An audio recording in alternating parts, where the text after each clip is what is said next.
Hello, I'm Karen Giannoni. It's day 9 of the US-Israel war with Iran, and over the next 10 minutes or so, we'll bring you our daily briefing with all you need to know and the key updates on the conflict. Iran appears to be getting closer to agreeing as new supreme leader to replace Ayatollah Ali Khamenei. State media says the Assembly of Experts has reached a consensus on a successor, but there hasn't been an official announcement. It comes as the US and Israel hit oil facilities in Tehran with intense aerial bombardment. Israel's president says bombing Iran is being done on behalf of the entire free world.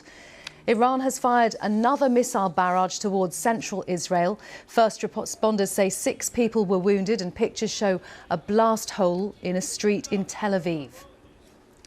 We begin, though, with the state of the UK-US special relationship, which has taken a turn since the start of this conflict. In its latest development, Downing Street says Sir Keir Starmer has spoken to President Trump about the situation in Iran. Well, last night, the US president accused the UK of trying to join a war that he said had already been won. In a post on Truth Social, Donald Trump said the United Kingdom, our once great ally, maybe the greatest of them all, is finally giving serious thought to sending 2 aircraft carriers to the Middle East. That's OK, Prime Minister Starmer. We don't need them any longer, but we will remember. We don't need people that join wars after we've already won. It came after one of the UK's 2 aircraft carriers was placed on advanced readiness, and US bomber jets were seen landing at RAF Fairford. My colleague Nick Johnson is there. These are B-1 bombers. They're some of the largest, heaviest, fastest bombers in the world. They arrived here yesterday as part of that agreement from the Prime Minister, Sir Keir Starmer. He said that US forces can use this base as part of the Iran conflict, but for defensive measures only. We've seen other aircraft arrive here today as well. US military transport planes, they carry parts and munitions for the bombers.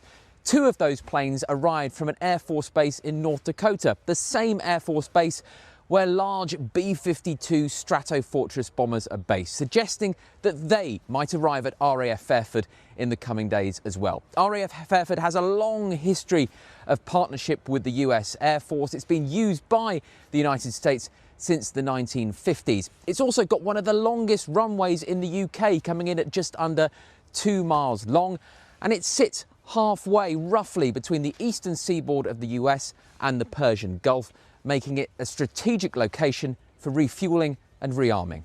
Nick Johnson. Well, let's cross live to our political correspondent Damien Grammaticus. And Damien, how is the special relationship looking today? Well, Karen, it's a little bit rocky is how things look. I mean, I think you have to think there are 2 different levels of this. There is the level of the sort of military cooperation, the intelligence cooperation, the partnerships that operate on a day-to-day level. And the indications all are that those continue. And what you saw at that airbase in Gloucestershire is exactly that. The government's made that point. That's this happening in action. But at the level of leaders, well, then it's not great at the minute, you have to say. Those pretty tetchy, pointed, dismissive remarks from President Trump when the UK is looking at the possibility of sending an aircraft carrier, just, I think, illustrative of that. Now, Keir Starmer has spoken to President Trump today, their first call, interestingly, since the very start of the war, so in a week. And in a very kind of brief, terse statement from Downing Street, they said that the leaders discussed the military cooperation between the countries and the use of RAF bases in support of collective self-defence of countries in the Middle East. That's the key point, collective self-defence. That's what the UK is limiting cooperation to. That's why President Trump has been irritated.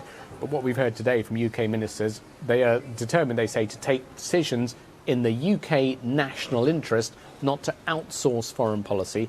And that is, they say, all then the decisions are dependent on, is any action going to be lawful, and is it part of a thought-through plan? And the UK so far has not been convinced of that. Damien, thank you. Iranians are waiting to learn the name of their new supreme leader after clerics from the assembly responsible for finding a successor announced they had made a choice.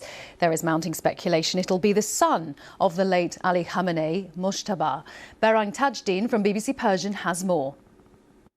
It's the 88 clerics of the Assembly of Leadership Experts who will choose the next supreme leader of Iran. But with the war raging and Israel threatening to target them, the members of the assembly have yet to formally meet in person. However, a couple of them have said that actually they have made a decision.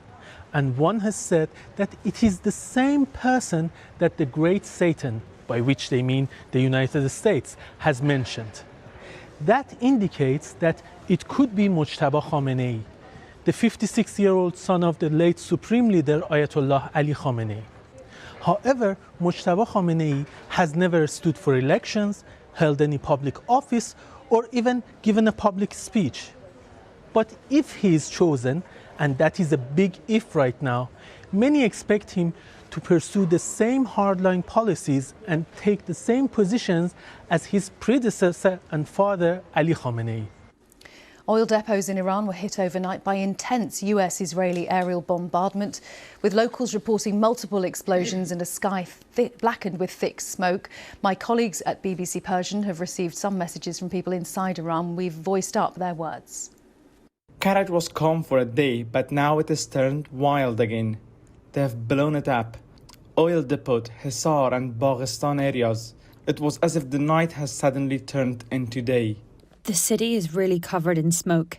You can smell the burning. I can't see the sun. There is a horrible smoke. It's still there. I'm very tired. I've been indoors the whole time. Well, for more on the impact the war is having on people living in the Middle East, the BBC's been speaking to the UN's humanitarian chief, Tom Fletcher. He's described this as a moment of grave, grave peril. Across the region, we're seeing massive impact on civilians, hundreds of thousands displaced, needs rising very, very fast. But we're also seeing secondary impacts on places like Afghanistan, Pakistan, where needs were already great and where more people are being displaced. And then, of course, I have to worry about this as well. We're seeing all the other crises, South Sudan, Ukraine, slipping even further down the list. So I'm really worried at the moment. A couple of other developments to bring you today.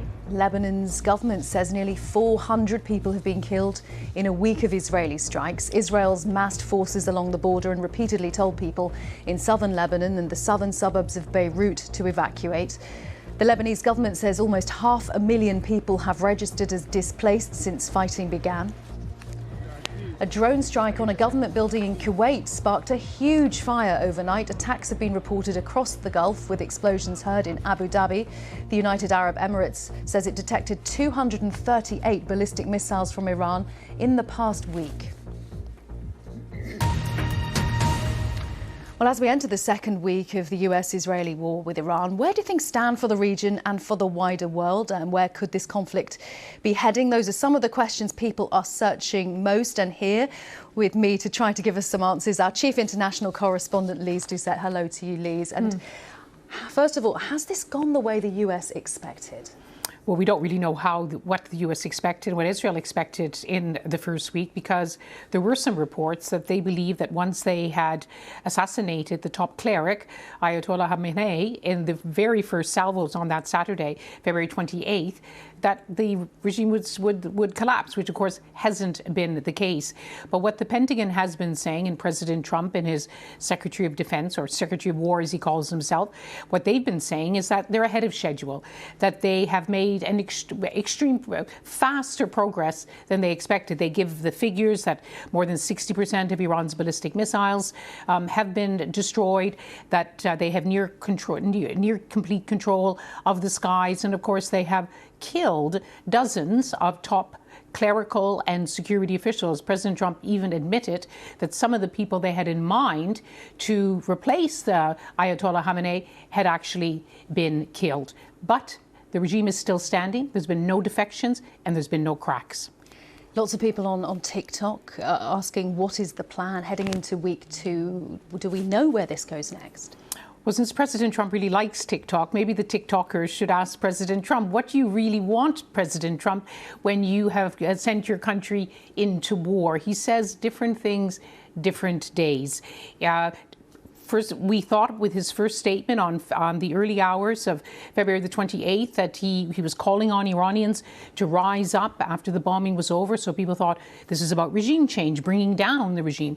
Then he made it clear he wanted something like Venezuela. And I'm sure TikTokers and our viewers in general know what happened in Venezuela. They extracted the president, Nicolas Maduro. No American casualties, no chaos. President Trump had a say in who, or at least there's Delcy Rodriguez, he's working with her, and he in effect wants a Delcy Rodriguez type person that he can work with in Iran. He has said he wants to be involved in choosing the new leader, to which Iran said there is no possibility of that. And in fact, the system in Iran, layers and layers of security, ideological, political institutions, there's no way there will be a Venezuela situation in Iran. Lise, thank you very much. Lise Doucette.